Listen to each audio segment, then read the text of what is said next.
Saudara, mantan Kadis Tamben Aceh Said Ihsan mengingatkan berbagai musibah yang terjadi selama ini harus dijadikan sebagai pelajaran yang sangat berharga. Hal ini menanggapi kebakaran yang melanda depo Pertamina di Pelumpang, Jakarta Utara pada 3 Maret lalu.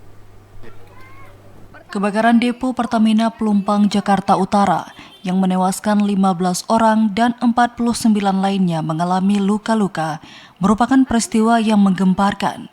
Banyaknya korban luka akibat kebakaran depo Pertamina tersebut harus menjadi pelajaran bersama.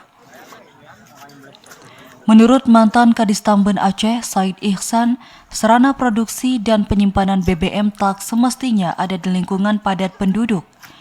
Kawasan industri dan depo Pertamina harus memilih kawasan zona aman, baik itu di pantai atau gunung yang jauh dari pemukiman.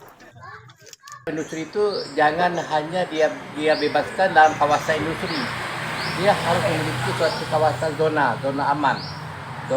Dia buat zona hijau, kuning, merah. Itu harus dipetakan alam semua kawasan industri. Jadi kalau sudah dalam kawasan merah misalnya itu sama sekali tidak boleh ada bangunan.